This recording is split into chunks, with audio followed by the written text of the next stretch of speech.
చేసే బాధ్యత మేము తీసుకుంటామని హెచ్చరించారు. బల్మూరు వెంకట్ ఎమ్మెల్సీ బల్మూరు వెంకట్, ఆది శ్రీనివాస్, ప్రభుత్వ విప్ ఆది శ్రీనివాస్, అలాగే మల్లు ఎంపీ మల్లు రవి, ముగ్గురు స్పందించారు. ఇక కేటీఆర్ మాట్లాడగానే ముగ్గురు స్పందించారు. బేసిక్గా ఇక్కడ కేటీఆర్ని కానీ కేసీఆర్ని కానీ అనడం కంటే ముందు బేసిక్గా ఇప్పుడు రేవంత్ రెడ్డి వ్యాఖ్యల్లో కొంత తప్పు ఉంది, అది ఒప్పుకోవాల్సిందే. ఎందుకంటే ఏ పార్టీకి చెందిన వాడైనా కానీ మాట్లాడే విధానంలో ఇప్పుడు ఎంత కాదైనా ఆయన మాజీ ముఖ్యమంత్రి 10 ఏళ్ళు పరిపాలించిన వ్యక్తిని ఎంతో కొంత గౌరవం ఇవ్వాలి. రాయి కట్టుకు నూతులో దూకు, చెరువులో దూకు, సచ్చిపో, ఊరేసుకో, లాగులో తొండలు ఇడిస్తా, ఒక ముఖ్యమంత్రి భాష ఇది కాదు. ఒక ముఖ్యమంత్రిగా మనం మాట్లాడాల్సిన భాష ఇది కాదు. బేసిక్గా ఈ మాటలు వేరే ఎవరైనా ఇప్పుడు కార్యకర్తలో లేకపోతే కింది స్థాయి నాయకులు ఎవరైనా మాట్లాడితే బాగుంటుందేమో, కానీ ఒక ముఖ్యమంత్రి హోదాలో ఉండి మనం మాట్లాడడం అనేది తప్పు, అది ఒప్పుకోవాల్సిందే.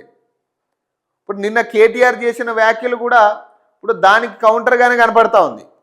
మీరు అన్నారు కాబట్టి మేము అంటాం, ఇట్లానే కనపడతా ఉంది కేటీఆర్ వ్యాఖ్యలు కూడా. కానీ నేనేమంటున్నానంటే రాజకీయాన్ని ఇప్పుడు వల్గారిటీ చేస్తూ ఉన్నారు వీళ్ళు. రాజకీయాన్ని ఇప్పుడు క్లాస్గా రాయల్గా మాట్లాడాల్సిన, హుందాతనంగా మాట్లాడాల్సిన రాజకీయాన్ని మొత్తం కూడా ఒక వేశ్య క్యారెక్టర్ చేసినట్టు చేస్తూ ఉన్నారు. వల్గారిటీని నింపి కనీసం పిల్లలు కూడా వీళ్ళ స్పీచ్లు చూసే పరిస్థితి లేదు. ఈరోజు చదువుకునే పిల్లలు చూసే పరిస్థితి లేదు, చూస్తే చెడిపోయే పరిస్థితి వస్తూ ఉంది. వీళ్ళ భాష, వీళ్ళ మాట్లాడే విధానం, ఇప్పుడు చేస్తున్న రాజకీయాలు మొత్తం కూడా చాలా ఘోరమైన రాజకీయాలు ఉన్నాయి.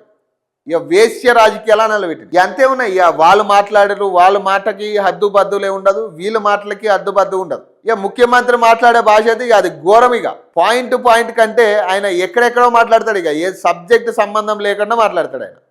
వెళ్ళిన ఆ కార్యక్రమం ఏంటి, దాని ఇదేంటి అనేది, దాని పాయింట్ అనేది ఇంకా వదిలేస్తాడు కంప్లీట్గా.